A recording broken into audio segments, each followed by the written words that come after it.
Salut mes macropina microstoma, et j'espère que vous allez bien, mais vraiment bien quoi. Je ne demande jamais, pas comme si vous pouviez répondre quoi. Mais est-ce que vous connaissez des célébrités dont vous ignorez la réelle identité? Comme Banksy par exemple. Ouais, c'est ça, exactement, comme Banksy, oui. Mais bon, on aurait également pu mentionner Jack l'Éventreur ou même le tueur du Zodiac. Mais, je vous renvoie à leurs bulles respectives quoi, quand même sur la chaîne. D'accord. Ah, c'est vraiment incroyable, Chris. Je suis vraiment impatiente que tu nous racontes toutes ces histoires. Merci Ariane, merci, c'est sincère en plus. Du coup, nous allons parler de personnages qui sont rentrés dans l'histoire à différentes échelles, mais dont on ne connaît pas du tout le vrai nom. Et en parlant d'histoire d'ailleurs, la vidéo du jour est sponsorisée par Unlisted. Et ça, c'est un jeu totalement gratuit, disponible sur PC, PS5 et Xbox Series. Mais vous pouvez également y jouer sur PS4 et Xbox One. Du coup, c'est cross-platform. Et en vrai, Unlisted, c'est un jeu de tir en multi qui prend place pendant la Seconde Guerre mondiale. Et c'est assez fidèle à la réalité? Bien, exactement, ouais. En fait, l'authenticité historique est un des points forts du jeu, que ce soit via les apparences des soldats ou des véhicules utilisés. Et ce qui vous plaira, sans doute, c'est le gameplay dynamique. Regardez ça. Là, vous êtes toujours dans le cœur de l'action. Vous avez accès à des centaines d'armes authentiques, ainsi qu'à beaucoup de véhicules terrestres, comme de nombreux chars. Et il y a même des avions. Et il y a surtout le mode squad qui vaut le détour. En fait, ça vous permettra d'équiper vos soldats et les contrôler de la manière que vous souhaitez. Et on peut accéder au jeu où? Eh bien, en cliquant tout simplement sur le lien qui s'affiche en description, et aussi à l'écran, qui est là, hop, qui est plat. Et en passant par ce lien, vous aurez le droit à 3 jours de temps premium et d'autres bonus in-game. Entre un prisonnier qui va devenir une véritable légende, une mystérieuse femme allemande totalement vêtue de noir, un des soldats les plus célèbres de la Première Guerre mondiale, ou même le créateur d'une crypto-monnaie, laissez-moi vous raconter l'histoire de ces 4 personnes dont on ne connaît pas la réelle identité.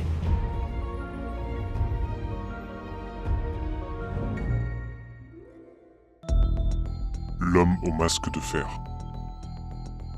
Bon, pour notre première histoire, on remonte à la fin du XVIIe siècle, en France, et plus précisément sur l'île Sainte-Marguerite, près de Cannes. Et là, c'est ici, dans cette prison de l'île, vous voyez, c'est juste ça, ça a l'air sympa, qu'un mystérieux prisonnier portant un masque de fer fait son apparition. En fait, un homme qu'on ne voit jamais sans ce fameux masque, et dont personne ne prononce le nom. On ne prononce pas son nom.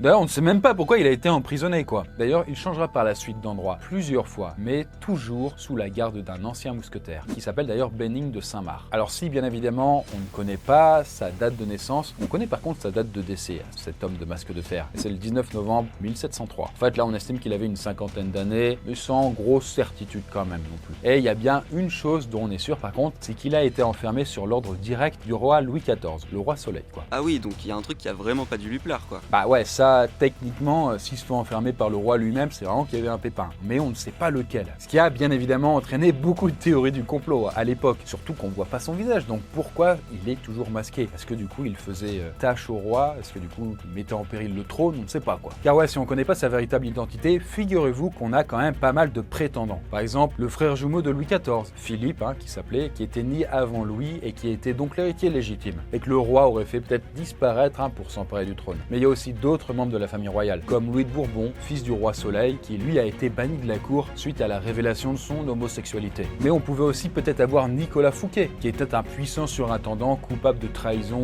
et de corruption. Mais il y avait aussi des hypothèses beaucoup plus fantaisistes comme Molière ou même D'Artagnan. Pour D'Artagnan, cela est quasi impossible, pour une question d'âge. En effet, il aurait eu environ 90 ans lors de la mort de l'homme au masque de fer. Pour Molière, cela résulte plus d'un fantasme, car il est décédé 20 ans avant l'homme au masque de fer et que les circonstances de sa mort n'ont jamais été remises en question.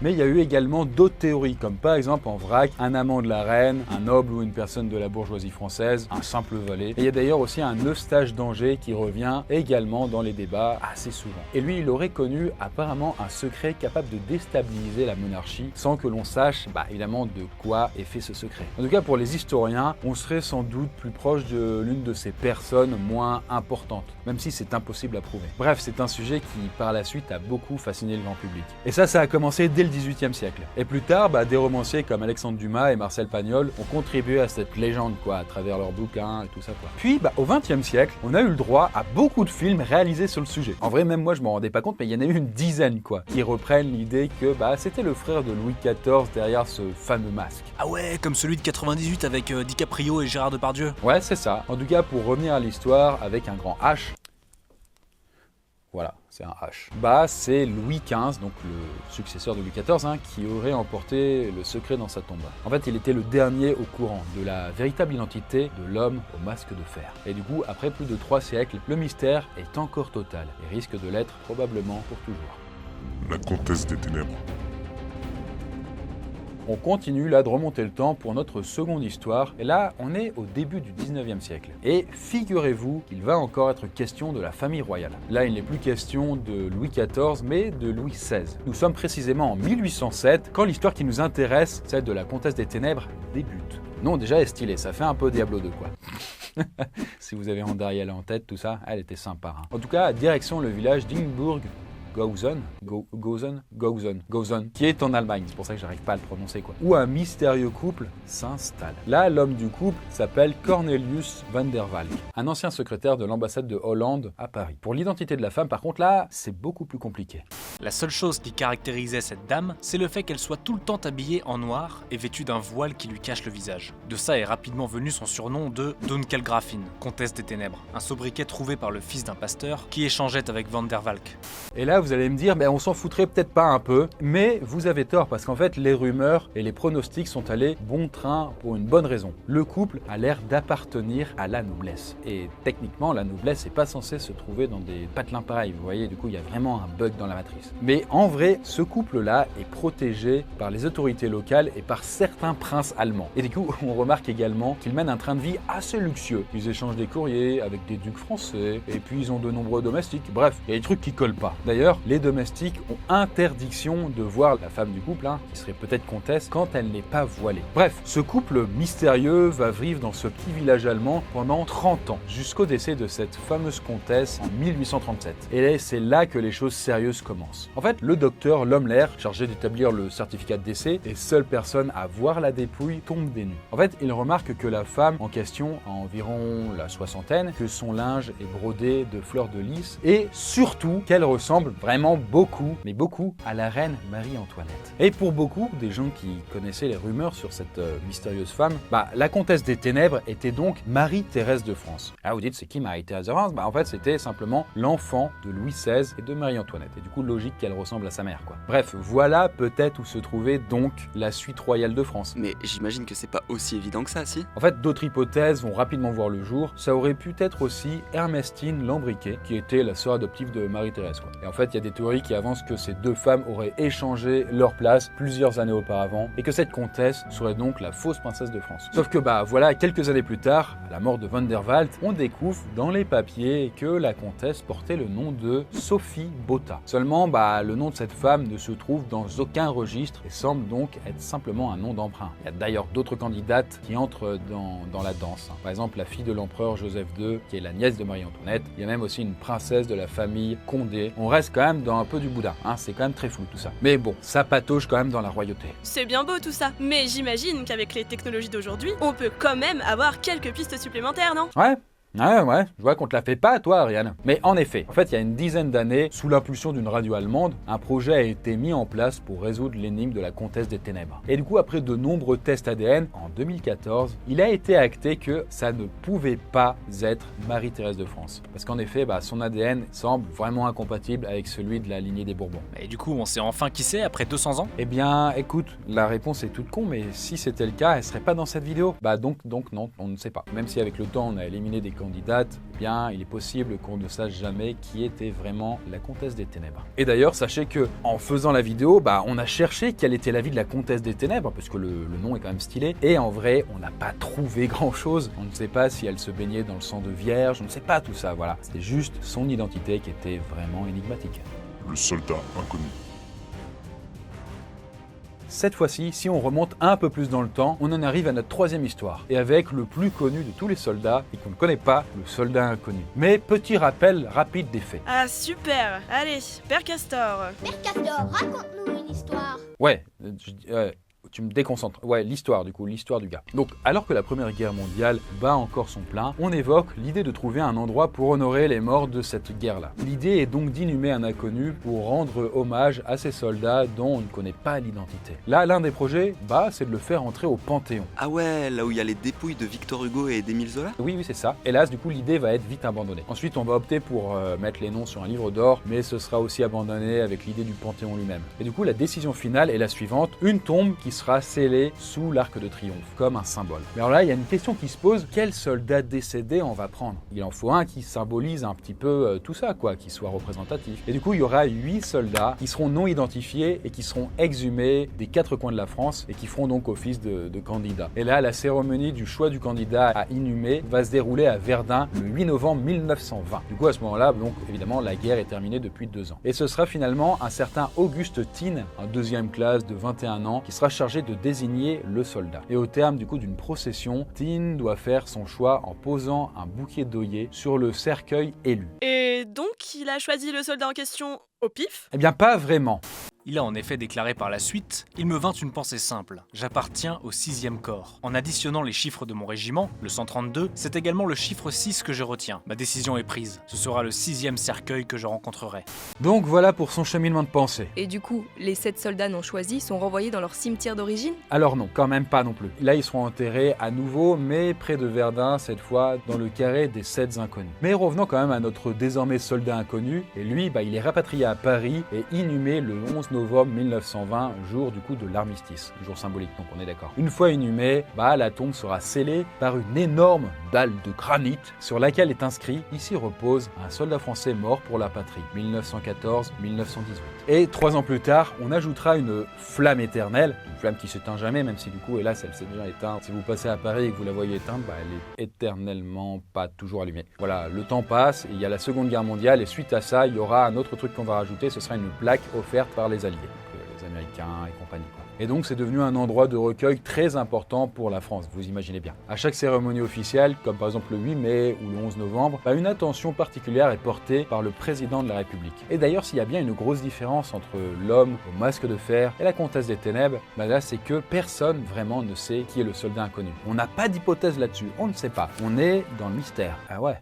Néanmoins, pour donner un visage à ce soldat, sachez qu'en 2018, pour célébrer le centenaire quand même de l'armistice, un portrait robot a été créé à partir de dizaines de milliers de soldats ayant participé à la guerre. Ce qui est hyper intéressant parce que du coup c'est hautement symbolique. Finalement, il portait le visage de tous les soldats qui sont morts pour la France. Et d'ailleurs, pour l'anecdote et faire un parallèle, sachez que plus de 30 pays possèdent eux aussi une tombe à la mémoire d'un soldat inconnu. Satoshi Nakamoto. Pour notre 4e et dernière histoire, nous voyons cette fois-ci un certain Satoshi Nakamoto qui fait surface dans les années 2000. J'imagine que c'est pas son vrai nom pour qu'il soit ici. Perspicace. En tout cas, s'il y a bien une chose dont on est sûr par contre, c'est que Nakamoto, c'est clairement l'inventeur du Bitcoin. Quand même la plus célèbre de toutes les crypto-monnaies. Et du coup, après des années de travail acharné, qu'on suppose, c'est le 12 janvier 2009 que la première transaction en Bitcoin est effectuée. Et elle se fait entre un certain Satoshi Nakamoto et Hal Finney.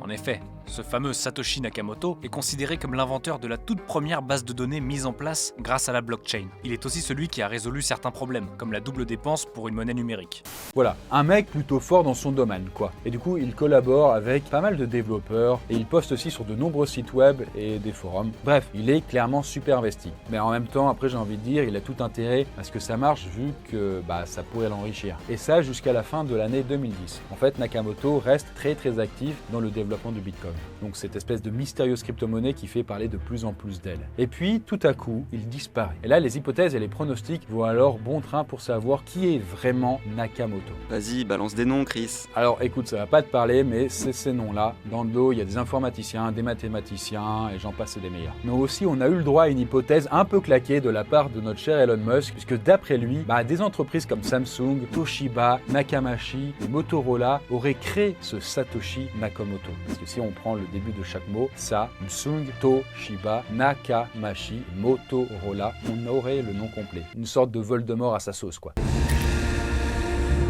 Ah oui, c'est vraiment pété comme théorie. Bah pourquoi pas, hein. Après il y a aussi une autre hypothèse, du coup, c'est aussi que ce pseudo cacherait en fait peut-être plein de personnes derrière et qu'il ne soit pas simplement un seul être humain. D'ailleurs, était-il humain? On ne sait pas, hein. En tout cas, en 2014, on prend un certain Dorian Nakamoto pour Satoshi Nakamoto. En fait, ce type-là qu'on découvre là, ce Dorian, il était assez mystérieux et il vivait en marge de la société. Sauf que bon, voilà, ce qu'on sait, c'est que le vrai Satoshi Nakamoto postera dans la foulée sur un forum un simple message qui dira « Je ne suis pas Dorian Nakamoto ». Alors que bon, c'est quand même bizarre, mais il n'avait rien écrit depuis 5 ans. Comment savoir que ce soit lui? Quand même, si on réfléchit, si on veut prendre un pseudo, on prend quand même pas son même nom de famille, quoi. C'est la base, surtout quand on est capable de créer une crypto-monnaie. En tout cas, voilà, clairement, il y a quand même pas mal de pistes qui font que ce serait peut-être pas qu'une personne, mais peut-être un groupuscule, un peu comme les Anonymous. Et après, il y a aussi des doutes sur le fait qu'il soit réellement japonais. Il n'a en effet pas publié de message dans cette langue. Et il a publié un document d'une dizaine de pages dans un anglais parfait, expliquant le fonctionnement du Bitcoin. Et comme vous le savez, les Japonais,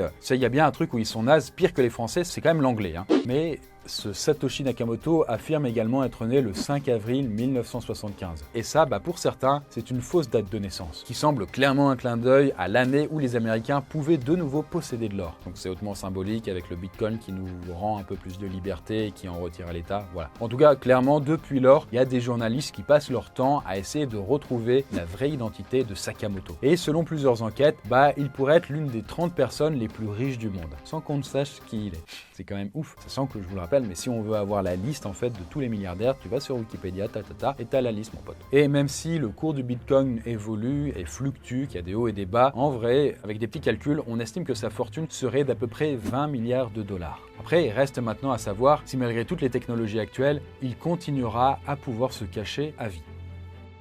Voilà pour cette vidéo, la Poiscaille, j'espère que ça vous a plu. Et je vous rappelle aussi que vous pouvez télécharger gratuitement Unlisted avec le lien en description et bénéficier de 3 jours premium. Le jeu est dispo sur PC, Xbox One, Xbox Series, mais également PS4 et PS5. Et c'est cross-platform. Et si vous êtes accro d'histoire, vous pourrez revivre la bataille de Moscou ou même l'invasion de Normandie, comme si vous y étiez.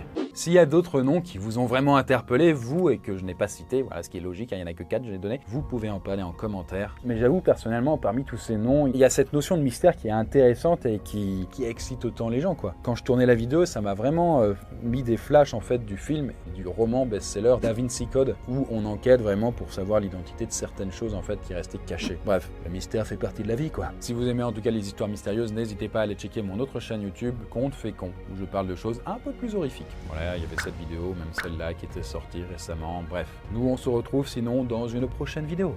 À bientôt.